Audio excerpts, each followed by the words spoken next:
السلام عليكم ورحمة الله وبركاته.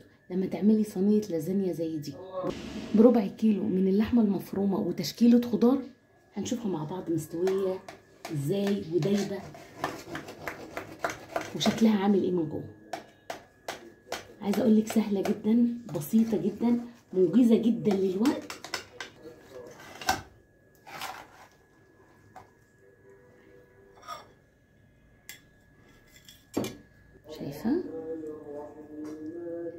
شايفة رقات ازاي؟ بصراحة بتتكلم عن نفسها. من تحت برضو مستوية، خطيرة، الريحة كمان بتتكلم عن نفسها. صراحة تستحق ان انت تجربيها. شايفة رقات مستوية، شايفة العصاج في كل مكان، غرقانة، شاربة من العصاج وشاربة من الكريمة وشاربة من الجبنة، شايفة، والبشاميل حكاية ومستوية جدا. جربيها على طريقة أكلة وسهرية، أكيد هتعجبك وأكيد هتحسي إنها مختلفة جدا. شايفة بصراحة ملهاش وصف، تحفة، تستحق التجربة. ادخلي معايا الفيديو، ادخلي معايا القناة، هتلاقي المكونات سهلة جدا وبسيطة.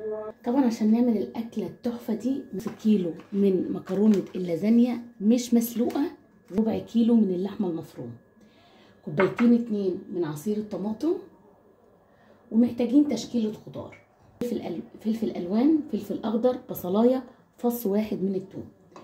طيب هنبدأ نخرط الخضار ده تخريط صغير خالص علشان خاطر نقلبه للحمة المفرومة.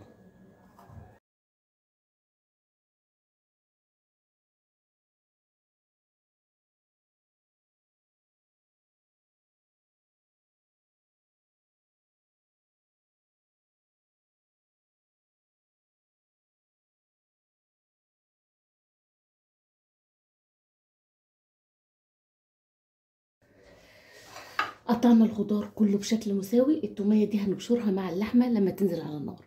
كده هنبدأ نشتغل على النار علشان نشوف هنعمل ايه. طاسة على النار، هبدأ انزل باللحمة وهبدأ اقلب فيها لحد لما تفك خالص. هنزل عليها معلقة من الزبدة،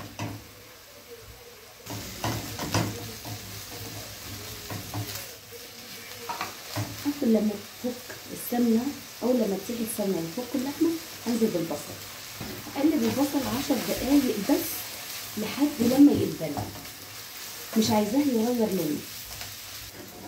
اول لما يدبل البصل بالشكل ده واللحمه ما شاء الله لونها اتغير خالص واحمرت بالشكل ده،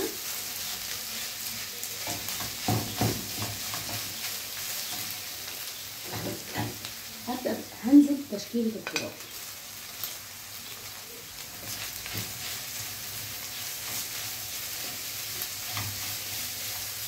تشكيلة الخضار أصلا يعني شهية جدا. هبشر التومية دي،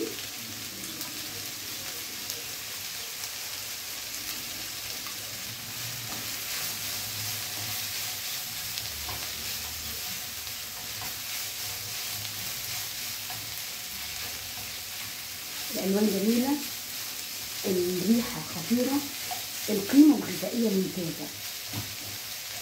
تاني هقول الفلفل الألوان فيه فايدة أكتر من الفاكهة، فيه نسبة كالسيوم ونسبة فيتامينات أكتر من اللي موجودة في الفاكهة، وحضرتك ممكن بسهولة جدا تبحثي عن النت تتأكدي من صحة المعلومة. نص معلقة من الملح، نص معلقة من 7 بهارات، نص معلقة من الفلفل الأسمر. مش هضيف عليها أي بهارات تانية.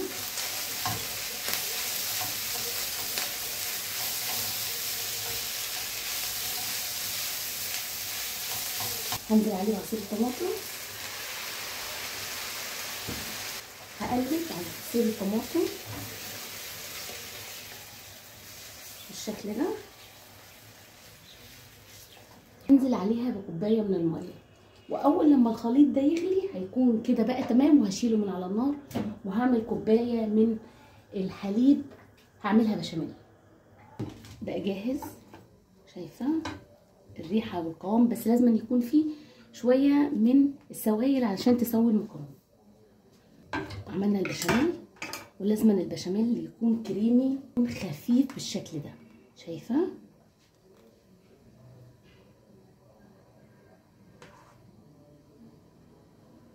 كريمي ازاي وخفيف جدا. طيب مبدئيا كده نجيب الصينيه اللي هتدخل الفرن، نحط فيها طبقه من البشاميل. طبعا احنا مولعين الفرن عشان بعد ما هنرص الصينيه مش هتستنى وهتدخل الفرن. وهنبدا نرص المكرونه بالشكل ده.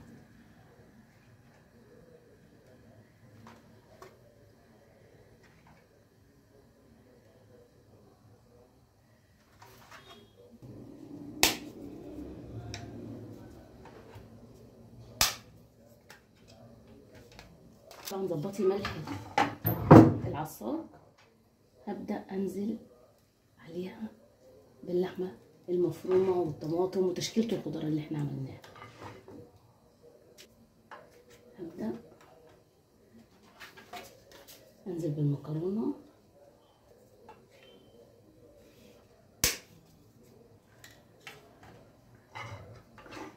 وهننزل بالعصاق لحد لما تخلصي كميه المكرونه اللي حضرتك هتعمليها. نبدا كده اقطعها بالشكل ده كده عشان ما تبقاش فيها اي فواصل خالص. كل القطع اللي احنا بنقطعها دي اكيد هنضيفها في الصينيه، مش هنرمي اي حاجه منها خالص.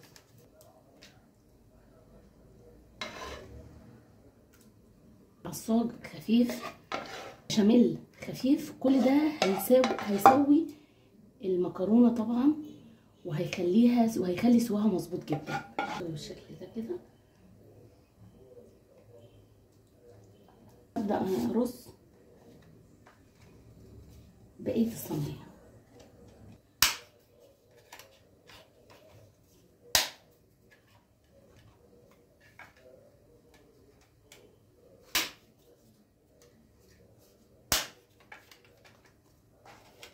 كده المكرونه بقت جاهزه. هبدا انزل عليها بالبشاميل.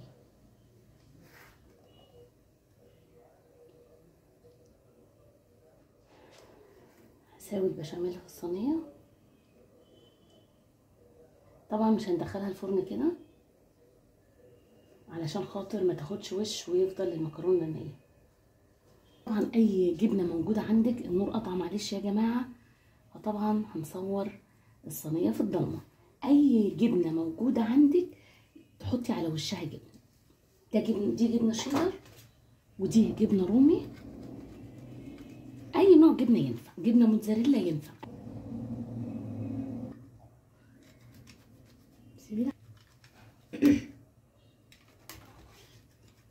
مولعين الفرن واحنا بنرص الصينيه مع بعض.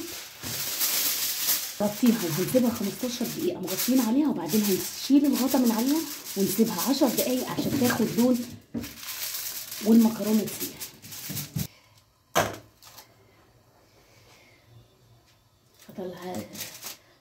هشيل الورقه وبعدين هسيبها 10 دقايق تحت الشوايه علشان تاخد لون. هي كده اللازانيا استوت.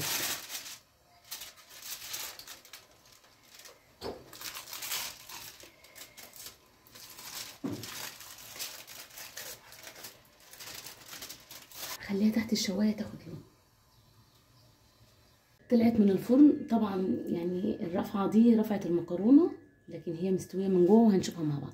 وبكده اقول لك استمتعت جدا معاكي بالفيديو، يا رب اكون فدتك ولو بمعلومه بسيطه، واستودعكم الله واشوفكم فيديو تاني جديد.